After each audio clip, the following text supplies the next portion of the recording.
Hello hello hello बच्चों, कैसे हैं आप लोग? आई गेस बढ़िया तैयारी चल रही होगी सारी, राइट? तो आज आ गए हैं अपन last nail in the coffin पे, मतलब आखिरी हथौड़ी मारनी है अपने को आज, ठीक है? क्योंकि कल चलेंगे अपन सीधा पेपर की तरफ, right?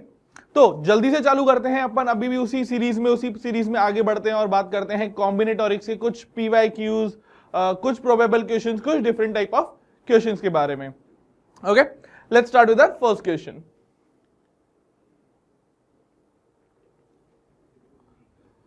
So, the question says, using the digits 0, 1, 2, 3 and 4, find the number of 13 digit sequences that can be written so that the difference between any two consecutive digits is 1. अच्छा, बोला क्या है कि 5 डिजिट है अपने पास, 0, 1, 2, 3, 4, इससे 13 डिजिट का sequence बनाना है। तो एक चीज ध्यान रखो, क्योंकि बोला हुआ है 13 डिजिट का सीक्वेंस बनाना है, तो ये नंबर नहीं है, मतलब it can start with a 0, और उन्होंने एग्जाम्पल दे रखा है ऐसा, ठीक है, ये वाला, राइट? तो ऐसी चीज जरूर नोट किया करो कि वो सीक्वेंस है या कुछ नंबर है, क्योंकि अगर 13 डिजिट नंबर होता तो अपन 0 नहीं ले पाते, but it is 13 digit sequence. Clear है क्या ये बात? ओके, अच्छा, इस तरीके से होने चाहिए सारे नंबर, सो दैट उनका जो डिफरेंस होगा कॉन्जिक्यूटिव का वो 1 ही होना चाहिए। जैसे देखो 0, 1, 1, 2, 2, 3, 3, 4, 4, 3, मतलब +1 या -1, +1 या -1, इस तरीके के कुछ 13 डिजिट का सीक्वेंस हो सकता है। यही फाइंड करना है कि कितने होंगे, और देन तो अपन को सम ऑफ डिजिट्स निकालनी है। तो बेसिकली यही चीज करनी है, कितने ऐसे 13 डिजिट के सीक्वेंसेस होंगे, right? I guess question clear है। चलो देखते हैं इसको कैसे कर सकते हैं। देखो, क्योंकि हमें जो नंबर चाहिए ना, वो कॉन्जिक्यूटिव नंबर्स का डिफरेंस होना चाहिए 1, राइट? तो इसमें अपन क्या सोच सकते हैं कि जो लास्ट डिजिट है या वो एंड हो रहा है जिससे भी, वो क्या क्या हो सकता है, राइट? तो लास्ट हो सकता है 0, 1, 2, 3, 4 से, बट इसमें भी अगर मैं लास्ट डिजिट की बात करूं, है ना, अगर मैं लास्ट डिजिट की बात करूं तो मैं 0 एंड 4 को साथ में लेना चाहता हूं। क्यों? क्योंकि अगर लास्ट डिजिट 0 या 4 होती है तो सेकंड लास्ट डिजिट मुझे फिक्स हो जाएगी। समझ के देखो इसको, कि अगर लास्ट डिजिट 0 हुई तो सेकंड लास्ट डिजिट को 1 ही होना पड़ेगा, there is no other choice. Similarly अगर लास्ट डिजिट 4 होती है तो सेकंड लास्ट डिजिट को 3 होना पड़ेगा, राइट? तो एक ऐसा सीक्वेंस मानते हैं, n is such sequence ending with 0 या 4, एक n नंबर्स का। अब देखो, इसको अपन 13 के लिए बना लेंगे, पहले अपन इसको जनरलाइज कर रहे हैं कि अगर n डिजिट का सीक्वेंस होगा और वो एंड होगा 0, 4 से, तो अपन ने उसका नाम दे दिया an, राइट? अच्छा, अब सोच के देखते हैं, ऐसे n डिजिट हैं, लास्ट में आ रहा है 0 या 4, लास्ट में आ रहा है 0 या 4, तो जो सेकंड लास्ट डिजिट होगा वो या तो 1 होगा या तो 3 होगा, यही पॉसिबिलिटीज हैं। अच्छा, अब अगर मैं 0 और 4 को छुपा दूं, लेट्स सी दिस, अगर मैं 0 और 4 को छुपा देता हूं तो ये कितने डिजिट का सीक्वेंस हो गया? कहना है ये n-1 डिजिट का सीक्वेंस हो गया, क्योंकि अगर मैं इसको छुपा देता हूं तो एक डिजिट छुप गई, बाकी बचा हुआ n-1 डिजिट का सीक्वेंस हो गया। एंड ये ऐसा सीक्वेंस है विच इज एंडिंग विद 1 और 3। क्या ये बात समझ में आई क्या? It is such a sequence which is ending with 1 या 3। तो इसको भी एक डिनोट कर देते हैं कि bn एक ऐसा सीक्वेंस है विच इज एंडिंग विद 1 और 3। ये बात समझ में आई? अभी सिर्फ जनरलाइज कर रहे हैं कि उनको नाम क्या दे रहे हैं, देन इनकी कैलकुलेशंस और कैसे करना है वो उसके बारे में देखते हैं, ठीक है? अच्छा, अब नेक्स्ट वापस ऐसा मान लेते हैं, nth डिजिट का sequence which is ending with 1 या 3, है ना? अब इसके बाद इसको सोचते हैं, इधर क्या क्या हो सकता है। अब पॉसिबिलिटी ज्यादा हो गई, मतलब अगर 1 होता है तो 0 और 2 दोनों आ जाएंगे, है ना? अगर 3 होता है तो 2 और 4 दोनों आ जाएंगे। तो हम एक थर्ड सीक्वेंस Cn अज्यूम करते हैं such that it is ending with 2। तो हमने एक्चुअली 3 सीक्वेंस अज्यूम कर लिए यहां पर कि An एक ऐसा सीक्वेंस है जो 0 या 4 से एंड हो रहा है, Bn 1 और 3 से, और Cn जो 2 से एंड हो रहा है, राइट? अच्छा, अब बात करते हैं इनके बीच की रिलेशन की।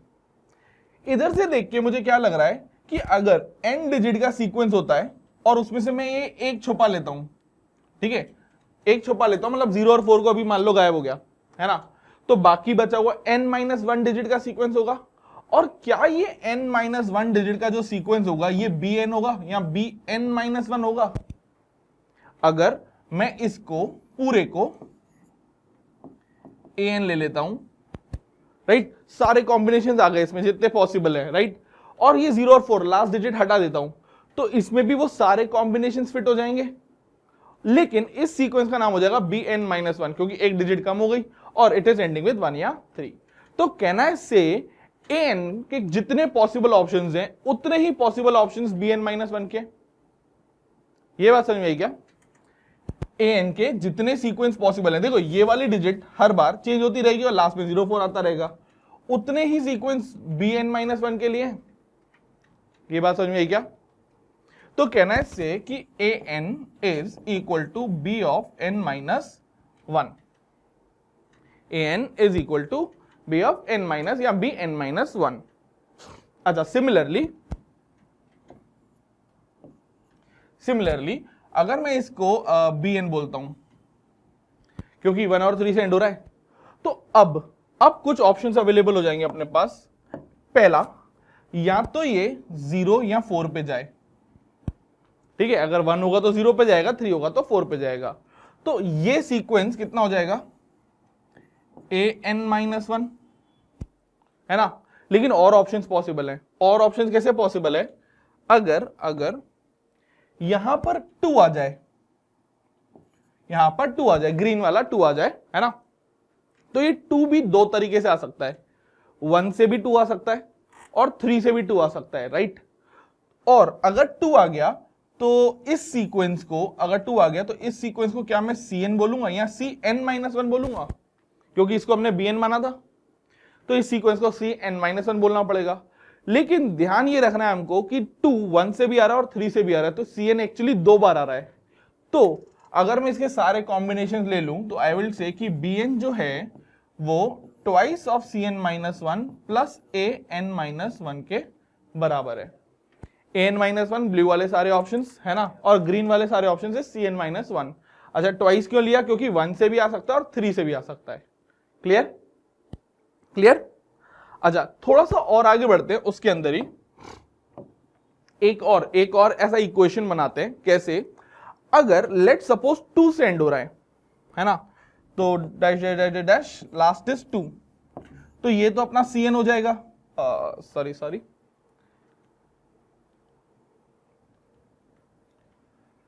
अच्छा, ये तो अपना cn हो जाएगा, राइट, है ना। और अब अगर ये 2 है तो मुझे सोच के बताओ सेकंड लास्ट डिजिट क्या आएगा? इट कैन बी ईदर 1 और 3, 0 4 आ ही नहीं सकता। तो कहना है से यहां तक के जो सीक्वेंस होंगे इट वुड बी bn-1। तो कहना है से अगर 2 को हटा दूं तो cn would be equal to bn-1।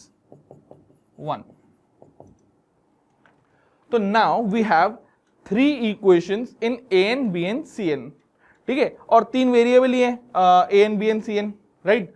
तो मैं क्या कर रहा हूं, इन तीनों को सॉल्व करके, सिंपल इक्वेशन सॉल्विंग करके b के फॉर्म में लेके आना चाहता हूं, ठीक है, b के फॉर्म में लेके आते हैं अपन इसको। ओके, तो देखो, अगर इस इक्वेशन में, बीच वाली इक्वेशन में फर्स्ट और लास्ट से a और c का relation in terms of b निकाल लें तो काम बन जाएगा। तो एक एक करके बनाते हैं अपन, ऊपर बना लेते हैं सीक्वेंस को कि bn को तो एज इट इज रखते हैं, ट्वाइस ऑफ, देखो ये cn-1 है, तो अगर cn bn-1 के बराबर है तो सोच के बताओ cn-1 किसके बराबर होगा? क्या cn-1 bn-2 के बराबर होगा? तो यहां पे से मैं क्या बोल सकता हूं कि it is bn-2 plus similarly an is bn-1, तो कहना है से an-1 is bn-2 अगेन, तो प्लस bn-2, यहां से एक b में रिलेशन आ गया, bn is equals to twice and 1 thrice, ठीक है। इसको नेक्स्ट स्लाइड पे लिखते हैं, क्या आ गया अपने पास, that bn is equals to thrice of bn minus 2। यहां तक क्लियर है क्या? एक बार देखो जल्दी से, है ना, क्या कर लिया अपन ने, 3 सीक्वेंस मान लिए एंडिंग विद 0 4 1 3 और 2, और कुछ रिलेशन निकाल लिए उनके बीच में। After solving we got it in terms of bn। अब इससे क्या फायदा है, देखो b ऐसा सीक्वेंस था विच वॉज एंडिंग विद 1 और 3, तो अगर इससे मैं कुछ वैल्यूज निकाल लूं, ठीक है, जैसे कि b1। अच्छा, what do you mean by b1? b1 मतलब 1 डिजिट होनी चाहिए और एंडिंग विद 1 या 3 होनी चाहिए। तो कितने ऑप्शंस हैं, या तो 1 होगा या तो 3 होगा। तो कहना से 2 ways, है ना, या b1 is equal to 2। Similarly सोच के देखो b2 क्या होगा, b2 मतलब 2 डिजिट का एंडिंग विद 1 और 3, एंडिंग विद 1 और 3। तो देखो अगर एंडिंग विद 1 है तो आगे क्या क्या हो सकता है, 2 1 हो सकता है, 3 1 हो सकता है, सॉरी 3 1 नहीं हो पाएगा, 0 1 हो जाएगा। ठीक है, हमको क्योंकि वो भी देखना है कि डिफरेंस शुड बी 1, तो 2 1 हो जाएगा, 0 1 हो जाएगा, और दैट्स इट। ऐसे ही सिमिलरली 2 3 हो जाएगा, 4 3 हो जाएगा। यही पॉसिबिलिटीज है एंडिंग विद 1 या 3 की, दैट मीन्स 4 वेज। अच्छा, जैसे ही 2 आ गए ना, क्या करते हैं, ये अपने पास है ना, इसमें पुट कर लेते हैं। अगर मैं b3 निकालूं तो b3 would be thrice of b1, that is 6। b4 निकालते हैं, that is thrice of b2, that is 12। और इसी तरीके से अपन सारे निकाल सकते हैं। बट अगर कुछ पैटर्न दिख जाए, है ना, तो लास्ट तक नहीं जाना पड़ेगा। अब लास्ट तक का मतलब कब तक निकालना है, we have to find till b13। क्यों? क्योंकि 13 डिजिट का सीक्वेंस बनाना था ना, 13 डिजिट का सीक्वेंस बनाना था। अच्छा, एक बात देखो, 2 से 6 जाने में मल्टीप्लाई बाय 3, 4 से 12 जाने में मल्टीप्लाई बाय 3, तो सेम फॉर्म ऑफ पैटर्न बन रहा है। तो इसका मतलब कहना है से कि अगर मैं ऑड की बात करूं तो odd number, that means b2n plus 1 की मैं बात करूं तो this would be equal to previous term से 3 का मल्टीप्लाई। ठीक है, तो प्रीवियस टर्म से 3 का मल्टीप्लाई। ओके, तो कहना है से this is 2 times of n अगर 1 होता है तो ये 6 हो जाएगा, एंड 1 होगा तो 2 आएगा, तो 2 टाइम्स ऑफ 3 की पावर n माइनस 1। ऐसा देखो, क्योंकि मल्टीप्लाई करना है 3 की पावर में। देखो अगर n 1 होता है, चेक करके देख लो एक बार, n 1 होता है तो ये b3 बन जाएगा और ये 2 बन जाएगा। अगर n 1 होता है तो ये कितना बन जाएगा, 2, तो b3 2 हो जाएगा। नहीं, this should be n minus, या n हो जाए तो n कर देते हैं इसको। हाँ, I guess now it looks correct. वापस से फिर भी वेरीफाई कर लेते हैं। n को 1 पुट करते ही this is b3 and 6, correct. 2 put करते ही दिस वुड बी 5 एंड 18। ठीक है, 18 हो जाएगा, हाँ 6 इंटू 3 आ जाएगा। तो ये तो पैटर्न हो गया ऑड के लिए। सिमिलरली इवन के लिए पैटर्न बना लेते हैं, तो b2n क्या हो जाएगा, निकालते हैं, b2n आ जाएगा। वापस देखो 3 का मल्टीपल है तो 3 की पावर होनी चाहिए, स्टार्टिंग विद 4, तो 4 ले लेते हैं पहला तो। अच्छा, n अगर 1 होता है तो इट इज 4, तो n 1 होता है तो यहां n माइनस 1 आ जाएगा। क्यों? जैसे n 1 लिया तो this will be 3 to the power 0, that is 1, और ये 4 हो जाएगा, तो b2 would be 4। Let's verify for b4, 2 put करो तो this would be 3 and 4 12। Yes, तो ये जनरलाइज हो गया। अब देखो इसको छोड़ सकते थे, यू कुड हैव मतलब थोड़ी सी बैशिंग करके जल्दी से निकाल के b13 तक निकाल लेते, तो आई गेस ज्यादा टाइम नहीं लगता, क्योंकि 3 3 का मल्टीप्लाई करते जाना है, दैट्स इट। क्लियर?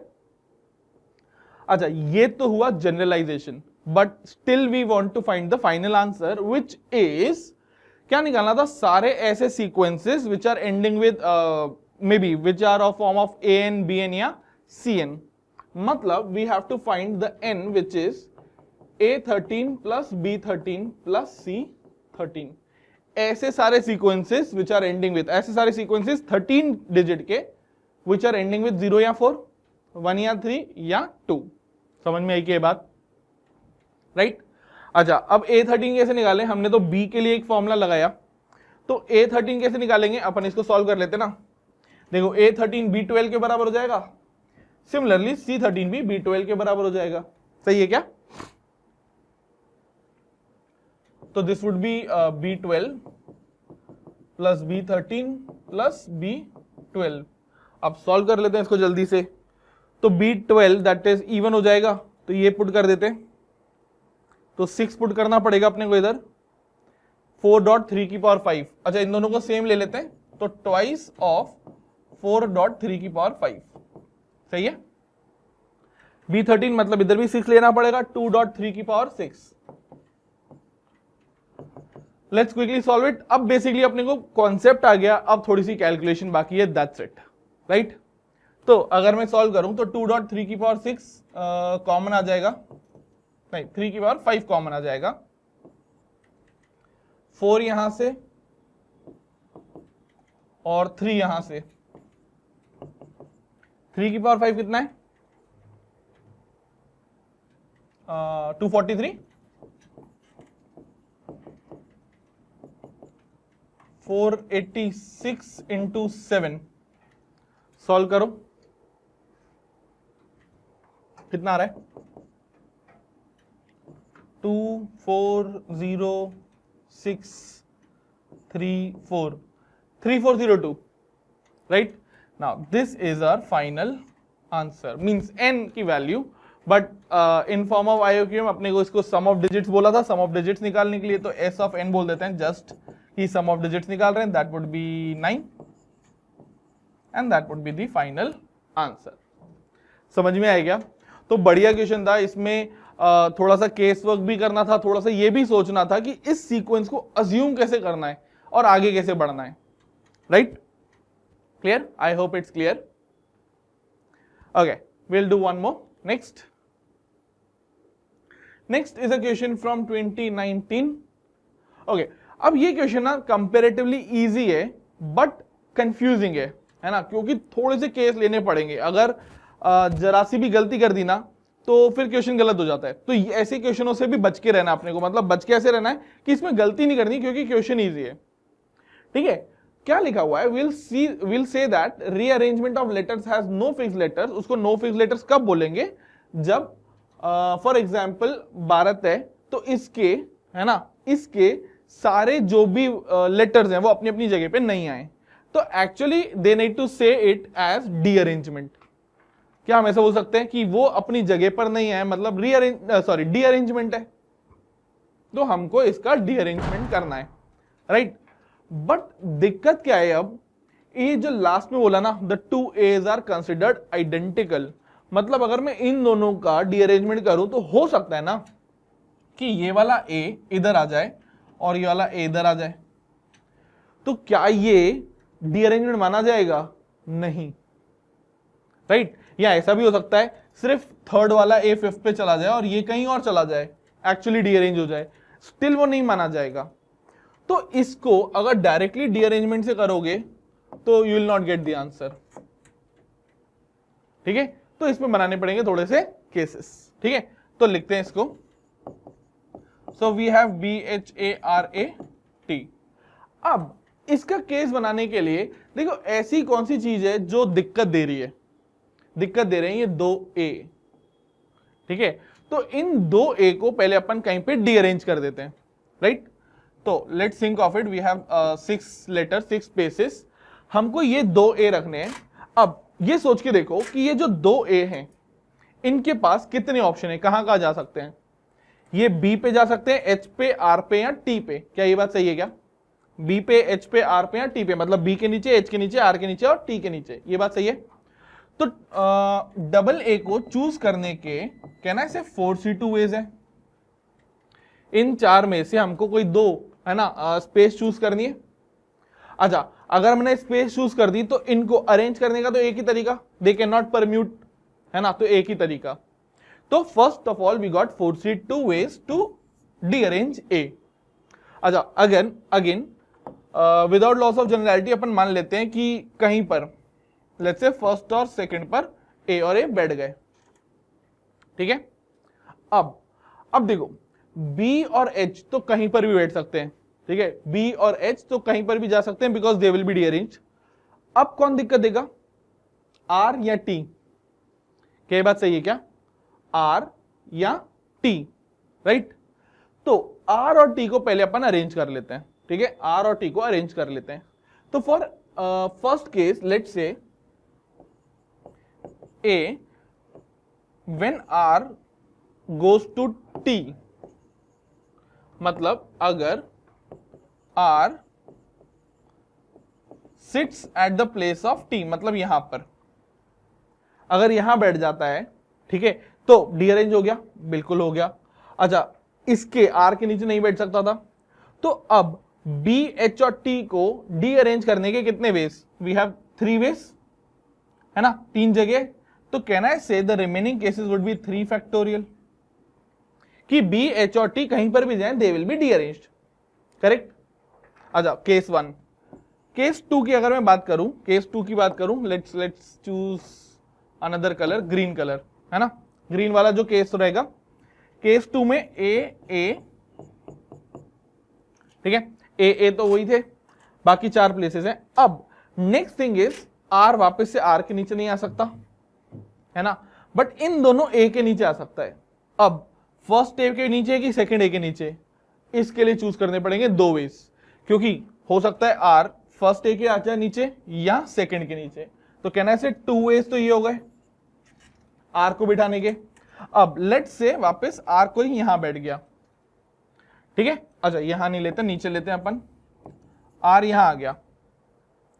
अगर आर यहां आ गया, T can not sit on this place, तो टी को अरेंज करने के, चूज करने के, सीट करने के कितने तरीके, 2, तो अनदर 2 वेज। तो लेट्स से अगेन कहीं पर भी, लेट्स से जस्ट यहां आ गया T.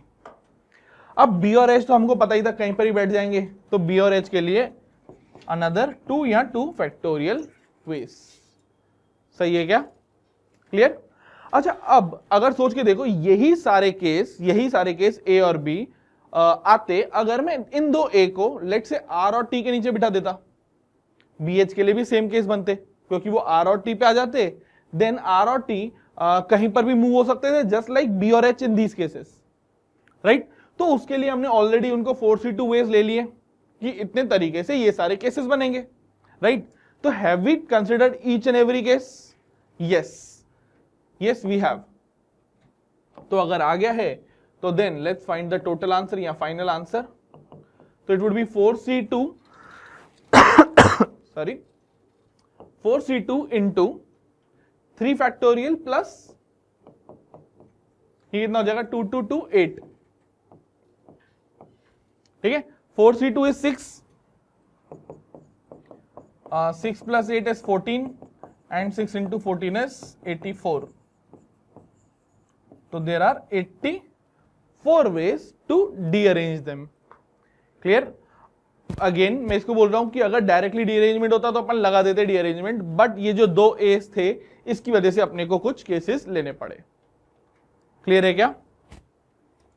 I hope it's clear, right? Okay, to the next one then. Question is from last year 2023. Consider the set S which has A, B, C, D, E in the increasing order and A, B, C, D 1 to 99 हो सकते हैं. It says 0 to 100 because it also says integers. ठीक है? If D is the average value of the fourth element, मतलब D is the average value of small d, ठीक है, fourth value, तो D is the average value of fourth element, okay, of such a tuple in the set taken all over elements, find D, okay। तो हमको क्या करना है, basically हमको सारे फोर्थ एलिमेंट्स मींस सारे D's का एवरेज निकालना है, ठीक है। तो अब हमारा सारा फोकस किस पे हो गया, D पे। अब ये देखते हैं कि D क्या क्या हो सकता है, जितने केसेस बनेंगे उन सारे D's को अपन add divided by the total cases, है ना, यही होता है एवरेज। तो ये निकालते हैं पहले कि कितना आंसर हो सकता है, DD क्या क्या हो सकता है, राइट। चलो let's figure it out what all D can be.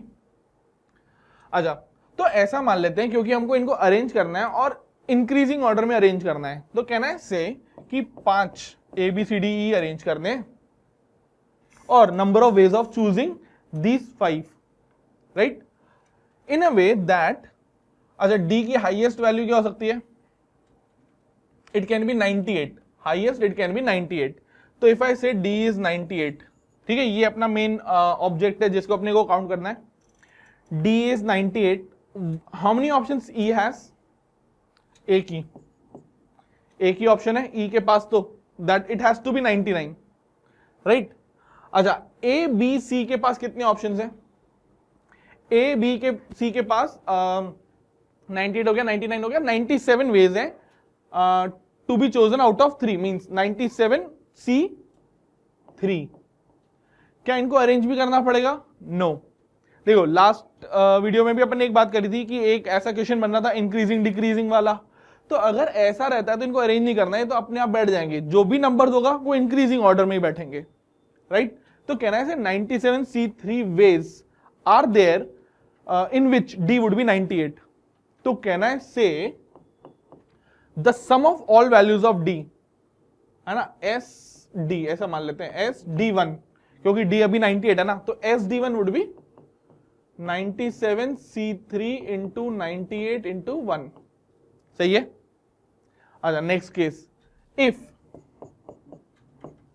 It is 97, E के पास 2 चॉइस, बाकी रिमेनिंग 97 से नीचे वाले सारे values, that is 96 C3 veg. तो कहना है से SD2 would be 96 C3 times 97 times 2, क्योंकि इतनी बार ये 98 आएगा तो उसको भी तो कंसीडर करना पड़ेगा ना, ऐड करना पड़ेगा दैट मेनी टाइम्स. अच्छा, इसको देख करके अब मुझे लग रहा है कि बहुत सारे केसेस होते जाएंगे, लेकिन ये देख लेते हैं कि कब तक जाएगा to the minimum value of D. अच्छा, D का मिनिमम वैल्यू कुड बी 4, 1 2 3 4, है ना. E के पास कितने options? E can be anything from 5 to 99, 95 options, right? और this will have 3 options, so 3C3. So can I say कि ये चलते चलते चलते चलते up to जितने भी S कितने हो जाएंगे, ये 1 to लेके 95, ऐसा देख सकते हैं ना, 1 से लेके 95, तो this would be SD95. ये हो जाएगा 3C3 टाइम्स 4 into 95. क्लियर है क्या बात? Now we have to find sum of all these. ठीक है, तो थोड़ा सा इसको जनरलाइज कर लेते हैं पहले, ताकि we can find the sum, क्योंकि डायरेक्टली वैल्यूज तो फाइंड नहीं कर सकते, दैट इज टू ऑब्वियस. तो let's find sum of D, means summation D find कर लेते हैं. ठीक है, तो समेशन D कितना आएगा? समेशन, देखो इसको ऐसा देख लो, ये कितना चल रहा है 3 से 97. अच्छा, इसको देख लेते हैं, 1 से 95 सीधी वैल्यूज है, तो summation R equal to 1 to 95, और एक वैल्यू तो आएगी 1 to 95, that is R into ये जो वैल्यू है 98 97, इसको ध्यान से देखो, इन दोनों का सम 99 99 99. तो कहना है से this can be found using 99 minus R.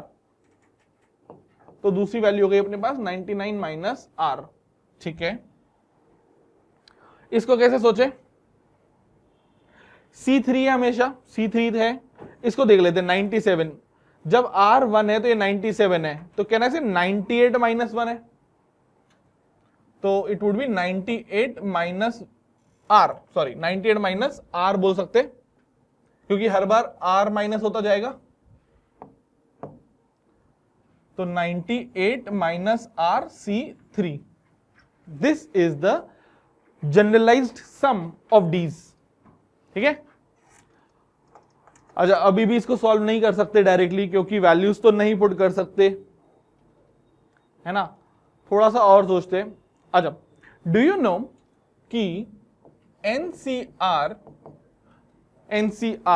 क्या बाइनोमियल कोएफिशिएंट्स के ये सारे फॉर्मूलाज पता है क्या? कि NCR can be written as n upon R n minus 1 CR minus 1. ठीक है, क्योंकि इसको फैक्टोरियल फॉर्म में लिखो, है ना, n और r बाहर निकाल लो तो ऐसा कुछ बचने लग जाएगा, ठीक है। तो NCR is n by r n minus 1 CR minus 1। अच्छा ये कैसे दिखा, 98 माइनस आर और 99 minus are, can you see कि 98 माइनस आर के just next number 99 minus R होना चाहिए क्योंकि प्लस 1 है। तो ये देखो 91 n माइनस 1 के जस्ट बाद इज n। अगर इसको उल्टा करें, मतलब इसको ध्यान से देखो, this is 98 minus r C r और this is 99 minus are, can you see that. अच्छा इसको ऐसे सोचो, दोनों n के डिफरेंस 1 है और दोनों r का डिफरेंस भी 1 है, तो मेरे पास n के डिफरेंस तो 1 है बट r का डिफरेंस नहीं है, तो I need 4 over here. So can I do a thing, अपन 4 बाहर मल्टीप्लाई कर लेते हैं एंड 4 अंदर भी ले लेते हैं, कांस्टेंट है, समेशन से कोई फर्क नहीं पड़ेगा, राइट, कैंसिल आउट हो जाते, राइट, 98 माइनस आर। अब इसको क्या लिख सकते हैं, इसको देखो, this is n minus 1 CR minus 1, this is n by r, तो can I write this directly as NCR, which in turn would be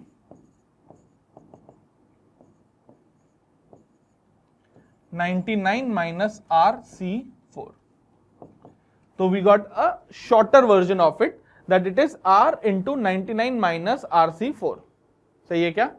अच्छा अब इसको थोड़ा सा लिख लेते हैं और इसको maybe we can calculate, okay. अच्छा इसको अगर लिखते हैं by putting r as 1 2 3 4, next पे आते हैं, इसको नेक्स्ट पे लिख लेते हैं, ठीक है। अच्छा एक काम करते हैं, इस 4 को एज इट इज छोड़ते हैं क्योंकि we can find this and multiplied later by 4। तो let's say this whole thing is k, ठीक है, this whole thing is k। तो I will write k is, एक बार लिख लेते हैं पहले, समेशन r इक्वल टू 1 से 95 r into 99 minus r C4। Let's put the values, r 1 डालते हैं तो कितना आएगा, 98 C4 टाइम्स नो प्लस, ये तो 1 हो जाएगा ना, तो plus 2 into 97 C4 plus 3 into 96 C4 and so on. कब तक जाएगा, अप टू 95, है ना, up to 95 into 4C4, okay. अच्छा अगर बाइनोमियल पढ़ा है अच्छे से, है ना, बाइनोमियल पता है तो ये दिखने लग जाएगा क्वेश्चन कि कैसे सॉल्व करते हैं। See how can I write it, can I write this as 98 C4 plus 97 C4 and so on up to 4C4, मतलब एक बार सब लिख दिया। अब ये 2 बार आ रहा होगा तो add another 97 C4 plus 96 C4 up to 4C4, ये भी दोनों बार आ गया, ये 3 बार आ रहा होगा, 96 C4 95 C4 and up to 4C4, और ऐसे चलता ही जाएगा। कब तक, जब तक लास्ट में सिर्फ 4C4 ना बच जाए। तो इन सबको अगर मैं सॉल्व करूं, ठीक है, तो इसके लिए कैसे सॉल्व कर सकते हो, देखो इसके पहले आ रहा होगा 5C4, है ना, can I right 4C4 as 5C5, दोनों 1 ही तो होते हैं, I can actually right it down, right, सही है क्या। अब अगर वापस मैंने क्या बोला था, बाइनोमियल पता है तो इन दोनों को देख के थोड़ा कुछ समझ में आएगा, कैसे, this is NCR plus NCR plus 1, NCR plus NCR plus 1 is actually equal to N plus 1 CR plus 1, ठीक है, N plus 1 CR plus 1, may be इसको तुमने R minus 1 पढ़ाओ इस तरीके से, NCR plus NCR minus 1 is N plus 1 CR, it's actually the same thing, ठीक है, दोनों सेम चीजें, दोनों का डिफरेंस, एक्चुअली में आर्स का डिफरेंस 1 होना चाहिए, यहां पर n+1 आता है और नीचे हमेशा bigger value out of r and r-1, same ही चीज है, ठीक है। तो अगर मैं इसको देखूं तो 5c5 और 5c4 मिलके मुझे क्या देंगे, 6c5, they will actually give me 6c5। अच्छा, इसके पहले वाला term would have been 6c4, तो वापस 6c4 और 6c5 मिलके 7c5 देंगे, एंड ये चलता जाएगा कब तक, टिल लास्ट। तो लास्ट में क्या होगा, नीचे तो c5 आ जाएगा और ऊपर एक बढ़ जाएगा। समझ में आ रही है ये बात? तो कैन आई से this will be 99c5, 99c5। Similarly, this would be 98c5, 97c5, और लास्ट में तो 4c4 आएगा, but because it is all c5 can I write it as 5c5। और इसके पहले वाला जो होगा ना, दैट वुड बी कितना आ रहा होगा, इसके पहले just that would be 6c5। तो we still need to find this sum. अच्छा, अब इसको देख करके ना तुम मुझे आंसर बता सकते हो कि क्या आएगा, यू विल नो इट। कैसे? सेम फॉर्मूला लगा सकते हैं, 5c5 6c5 मिलके 5c5 और 6c5 को, अच्छा इसको वो लिख लेते हैं, can I write this as 6c6। अब लगा सकते हो 6c5 और 6c6 में, दोनों में लगाओ, देखो दोनों का डिफरेंस 1 है, सेम n, राइट, तो ये बन जाएगा 7c6, 7c6। ऐसे ही जब ऐड करते जाओगे सबको, इन सबको, तो this will in turn give you 100c6। Same formula यही वाला, 66 65 मिलके, दोनों मिलके क्या बनाएंगे अपने पास आंसर, 7c6। ऐसे ही इसके ऊपर वाला 8c6, then 9, then 10 and so on till 100c6। तो एक्चुअली में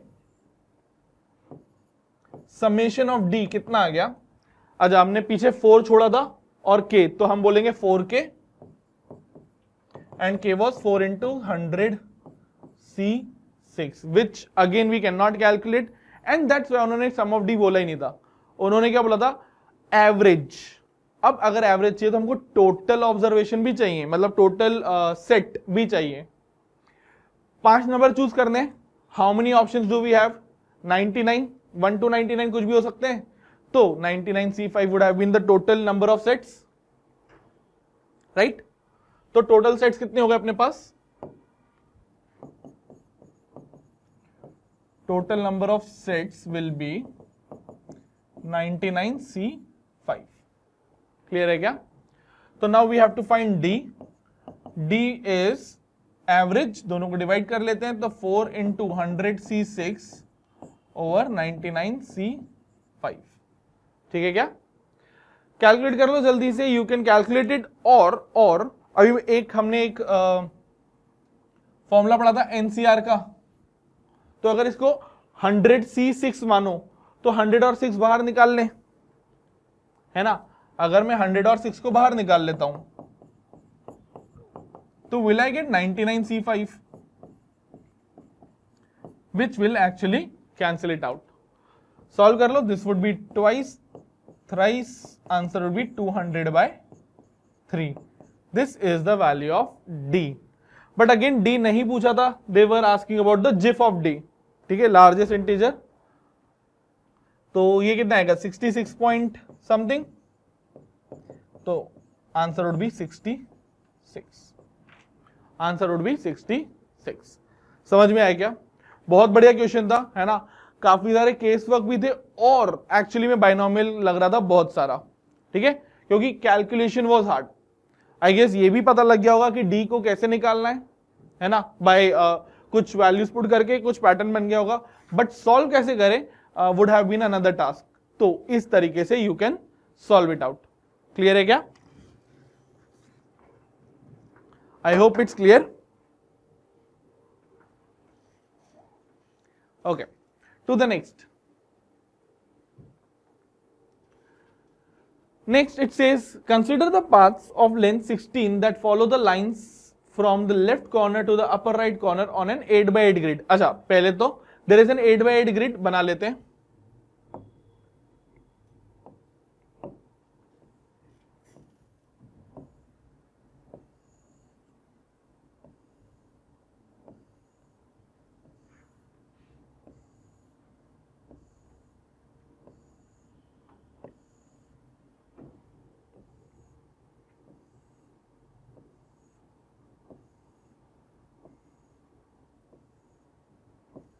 okay this is an 8x8 grid है ना, ठीक है। क्या करना है, हमको 16 लेंथ का पार्ट ढूंढना है that follow the lines, means yellow lines should follow from left lower left corner to upper right corner. Okay starting and end point बता देता हूं। red one is the starting point, let's say A, and purple one is the ending point, that's B. So we need to go from A to B following the path, means yellow line पे जा सकते हो, no other way.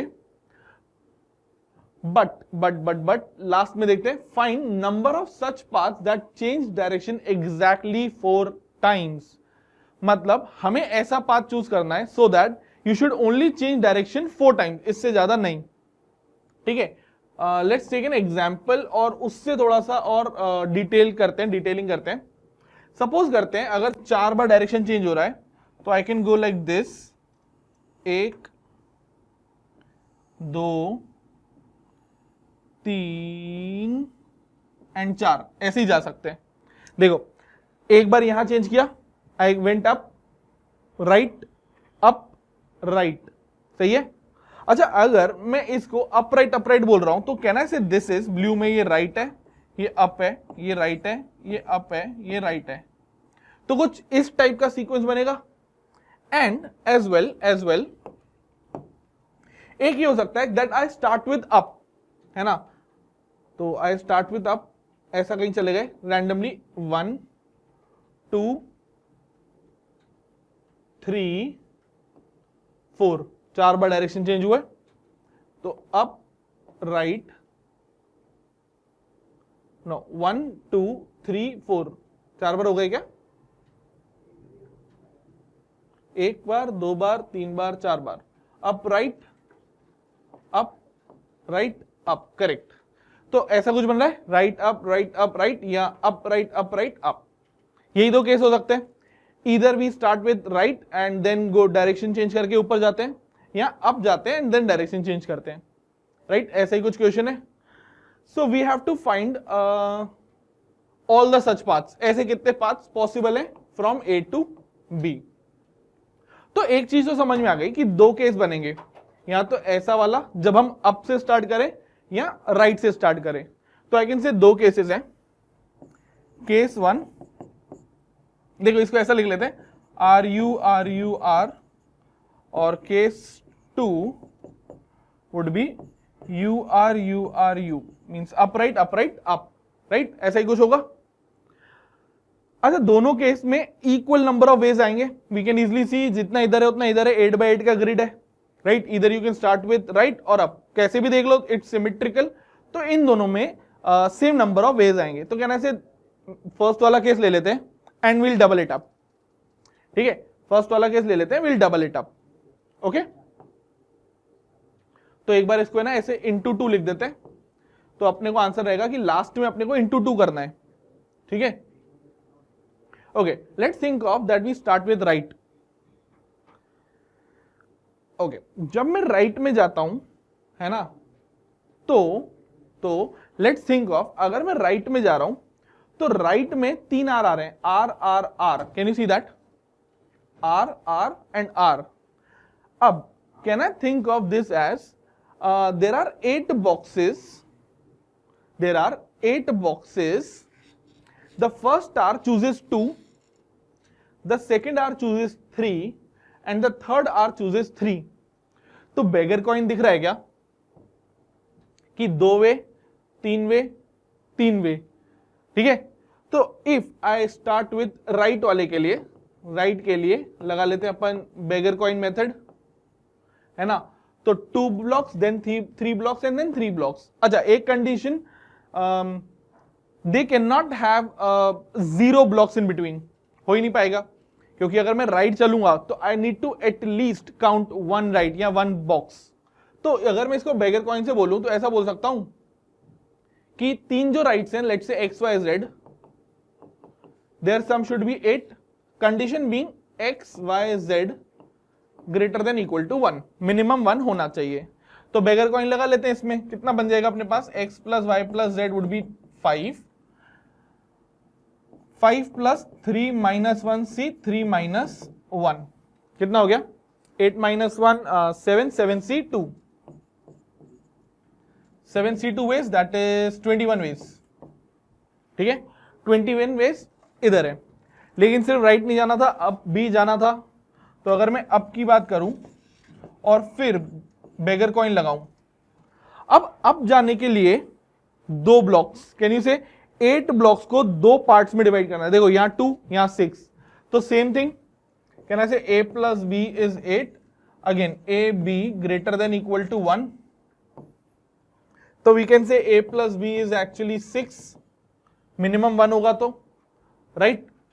Next, if you use beggar coins, we will get 6 plus 2 minus 1, see, 2 minus 1. That is 7c1 means 7. I guess we have taken all the such cases. सारे cases ले लिए क्या? Okay, correct. अब यही case इसमें भी आएंगे, तो डबल कर देंगे इसको, तो total ways, total number of paths would be 2 times 21 times 7, कितना हो गया, 42 into 7 is 294, तो there are 294 such ways, ठीक है। अब ऐसा क्वेश्चन नहीं आ पाएगा, बस देखो क्वेश्चन यही रहेगा, क्योंकि 2 डिजिट में लाना है तो they will say just multiply all the digits, है ना, multiply all the digits, sum all the digits, or maybe divide by something in form, ठीक है। But again concept was pretty easy of a grid question, directly beggar coin लगा करके, right, clear, correct. Okay, to the next one. Next is from 2018। अच्छा, this is also I would say easy towards moderate question, मतलब easy भी बोल सकते हो, but I would not say that easy, क्योंकि moderate इसलिए बोल रहा हूं मैं इसको ना, रीजन बीइंग कि ये जो चॉकलेट्स है ना, इस बार they are not identical, they are of different brands, तो ये सोचना पड़ेगा थोड़ा सा। And also each child gets at least 1, अगर आइडेंटिकल होते तो अपन वापस यहां पर बेगर कॉइन लगा लेते, ठीक है, बट इधर नहीं लग पाएगा। तो let's read it once. n निकालना है, n are the number of ways of distributing 8 chocolates among 3 children such that each one gets 1 chocolate to be minimum and no 2 children get the same number of chocolates। अच्छा, 8 chocolates बांटनी है 3 बच्चों में, है ना। अब question क्या है कि सबको एक एक तो मिलनी चाहिए, right, correct, and no 2 children should get the same. अब अगर मैं सिर्फ केसेस ले लूं कि 3 बच्चों को क्या क्या केस में चॉकलेट्स मिल सकती है, तो we will get 1, 2 and 5 different number of chocolates to 3 different students. एक केस ही हो जाएगा, 1, 3, 4 एक केस ही हो जाएगा। अब इसके अलावा और केस हो ही नहीं पाएंगे, चेक करके देख लो, 2, 3, 3 बनेगा, 2, 2, 4 बनेगा, 2, 3 और कुछ बन ही नहीं पाएगा, है ना। 2 अगर से स्टार्ट होता है तो, अगर 3 से स्टार्ट होता है तो 3, 4, 1 which is same as that, right. तो जब चेक करेंगे अपन तो हमको ये पता लगा कि there are only 2 such cases. Now actually 2 case तो हैं, but yes they can permute among themselves, तो 3 फैक्टोरियल वो अपन अलग से कंसीडर कर लेंगे। अगर 1, 2 और 5 मिलती है तो 8 चॉकलेट्स डिवाइड करनी है, एक को 1 मिली, एक को 2 मिली, एक को 5 मिली, तो ऐसा ही तो हो गया कि 8 थिंग्स को अरेंज करना है of 1 same, 2 same and 5 same, right. तो कितने वेज हो जाएंगे, 8 factorial upon 1 factorial, 2 factorial, 5 factorial, ऐसा कुछ हो जाएगा फॉर केस 1। इस केस के लिए 8 factorial by 1 factorial, 3 factorial, 4 factorial, और इन सबको मल्टीप्लाई कर देंगे अपन 3 फैक्टोरियल से। वाई? क्योंकि they can permute among themselves 3 factorial base से, that would be the answer. ठीक है, अब इसको कैलकुलेट कर लेना अपने को बस। तो let's quickly solve it. It would B 8 into 7 into 6 by 2, 8 into 7 into 6 into 5 upon 3 into 2 times 3 factorial, cancel it out, sorry 3 times, कितना हो गया 8 into 21, 168, 3 to 6 गया 8 5 40 and 280, 280 times 6। ओके, तो अब थोड़ी सी कैलकुलेशन है that you have to do. ठीक है, निकाल लो जल्दी से कितना आ रहा है, एंड वापस वही सम ऑफ डिजिट्स पूछा है तो बड़ा सा आंसर आएगा, उसको हमको सम ऑफ डिजिट में कन्वर्ट करना है। 448 टाइम्स 6 कर लेते multiply, 84822688, 2688 would be the answer। अब वही सम ऑफ डिजिट्स बोला है, that would be 2 plus 6 plus 8 plus 8, that is 24। 8 into 3 हो जाएगा, है ना, 24। क्लियर है क्या? I hope it's clear. Okay, moving to the last question of the day. ठीक है, question is from the last year again.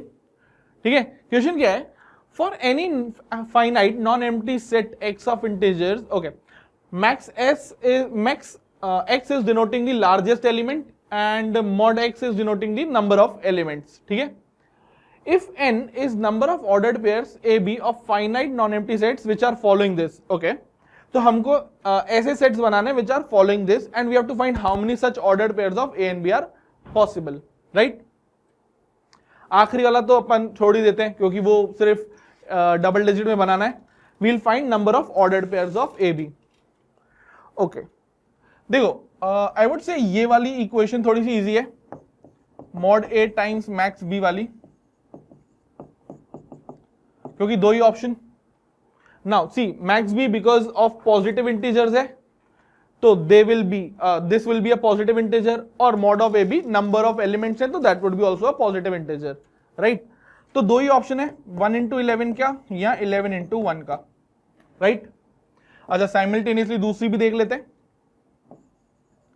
Max A into mod B is 12, क्या क्या ऑप्शन हो जाएंगे, 1 and 12, 2 and 6, 3 and 4, 4 and 3, 6 and 2, 12 and 1, यही सारे cases होंगे।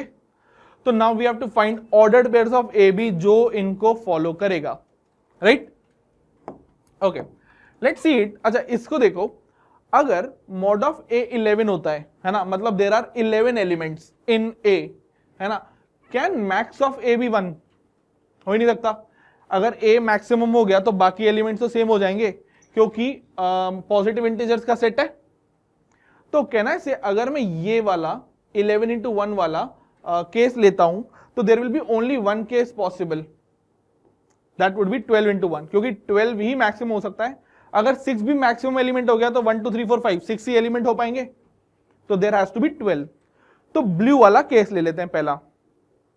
Okay, सोच के देखो, देयर आर ओके, इसको देखते हैं। Max of B is 1 and there is 1 element, maximum element भी 1 है और एलिमेंट भी 1 है, तो कहना है से बी जो सेट है दैट इज 1 इटसेल्फ, बी यही होगा। अच्छा, ए के लिए सोचते हैं, ए का मैक्सिमम तो 12 है, तो कहना है से ए जो होगा वो उसमें एक एलिमेंट 12 आ रहा होगा, मैक्सिमम है जो, और total number of elements are 11। अच्छा, अपने पास कितने ऑप्शंस हैं अभी बाकी चूज करने के लिए? There are 11 options that we have, 1 to 11 कुछ भी ले सकते हैं। और कितने लेने? वी वांट 11 एलिमेंट्स, एक तो आ चुका है तो 10 लेने हैं। तो कहना है से there are 11 C 10 ways to choose A। यहां पे 11 एलिमेंट्स होंगे ना अपने पास, 1 to 11 सारे, 1 to 11 में से कोई 10 लेते हैं तो 11 एलिमेंट्स हो जाएंगे एंड मैक्सिमम भी 12 हो जाएगा। तो इससे हमें 11C10 दैट इज 11 वेज मिल रहे हैं, 11 ways. Now that to be considering first case, क्योंकि इस वाले से सिर्फ एक ही केस बन रहा है। अच्छा नेक्स्ट वाले से देखते हैं 1 into 11 से। 1 into 11 से अगर मैक्सिमम बी 11 होता है तो मॉड बी कैन बी 12 हो सकता है, क्या नहीं हो सकता है वो देख लेते हैं। आई गेस लास्ट वाला नहीं हो पाएगा क्योंकि नंबर ऑफ एलिमेंट्स आर 1 नहीं हो जाएगा, number of elements are 1 and this is 12, ये भी हो जाएगा। ओके ये वाला केस नहीं हो पाएगा पहले वाला, व्हाई नॉट? देखो maximum of B is 11 but there are 12 elements, कैसे हो सकता है? 1 to 11 भी लेते तो 11 एलिमेंट्स ही पॉसिबल होंगे। तो we have to consider actually 5 cases, right? तो एक एक लेकर के देखते हैं जल्दी से। तो यहां से 1 and 11, यहां से 2 and 6। तो एक बार वापस से लिख देते हैं इसको, मॉड ए मैक्स बी, ये तो 1 and 11 है। और कौन कौन से केसेस है अपने पास? 2, 6, 3, 4। Okay considering the first case max B max A mod B 1 and 12, 1 and 12 तो हो ही नहीं सकता, राइट? 2 and 6 हो जाएगा, 2 and 6 लेंगे।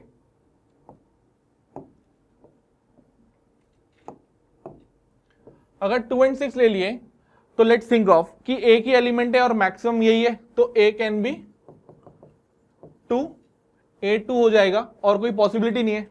अच्छा तो अपन ए को नहीं लिखेंगे, ए के तो एक ही एलिमेंट है, जो भी मैक्सिमम है वही एलिमेंट आएगा, तो directly we can consider B के केसेस। ये बात समझ में आई? एक ही एलिमेंट है और जो भी मैक्सिमम होगा वही एलिमेंट आने वाला है ए के अंदर। तो बी के पास there are 6 elements and maximum is 11, तो बी को सोचते हैं। मैक्सिमम इज 11 और 6 एलिमेंट्स हैं, तो बाकी 10 रिमेनिंग ऑप्शंस में से 1 to 10 में से वी हैव टू चूज 5 मोर। तो कितने केसेस हो जाएंगे? वी कैन से 10C5 केसेस। इसको सॉल्व कर लेंगे, 10C5 केसेस यहां से आ जाएंगे। अच्छा next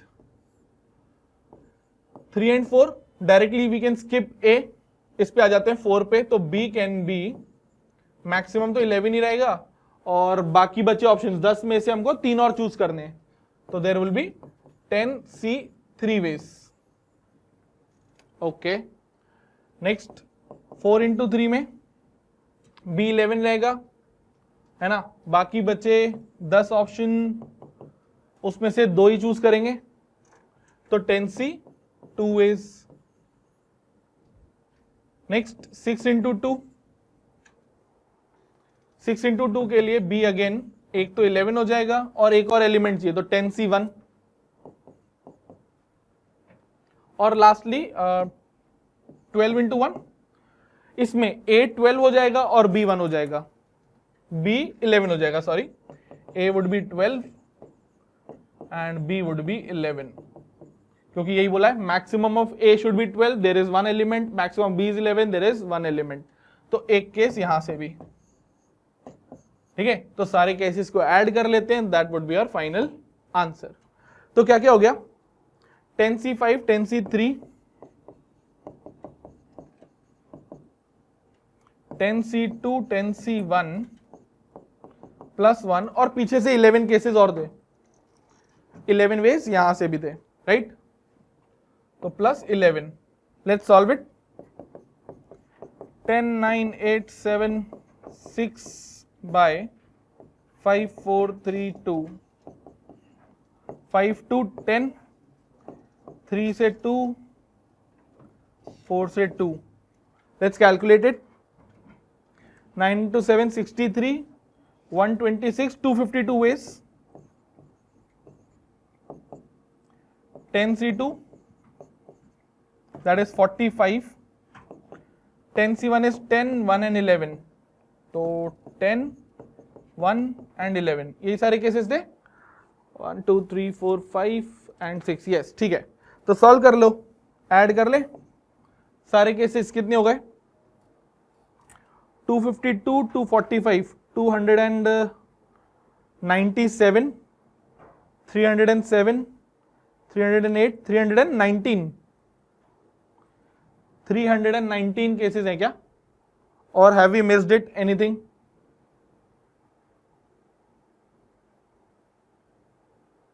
okay, just a minute, let's see it. 11 and 1, इसके साथ हमारे पास 11 ways, that's correct, right. Next 5 case अपने ये वाले बने. 26 के साथ 10C5, 10C3, 10C3 काउंट नहीं किया ना, 10C3 रह गया, 10C3 काउंट नहीं किया, we have not counted 10C3, तो इधर लिख लेते हैं. 10C3 वुड बी 10, 9, 8, 3, 2, 120 वेज और हो गए. We have more 120 ways, right. Let's add them up. 297, 298, 308, 319, 419 and 439. तो टोटल अपने पास कितने केस हो गए? 439. Question was to find A and B which can be written in the form of 100A plus B. ठीक है, तो आई गेस ये वाली लास्ट लाइन तो बस अपने को फाइनल आंसर निकालने के लिए. Major was these cases. ठीक है, तो निकाल लेते हैं answer. We can write 4 into 100 plus 39 compared with 100A plus B. We will get A and B as, yeah, A plus B निकाल लेते हैं. 4 and 39, that is 43. There are 43. 43 would be the answer, but there would be 439 options. Okay, right? Okay, so that's it from this series, जिसमें अपन ने PYQs and सारे probable questions कर लिए, right? But tomorrow is the exam, so I wish you all the very best. अच्छे से करना paper, right? Okay, thank you. Bye everyone.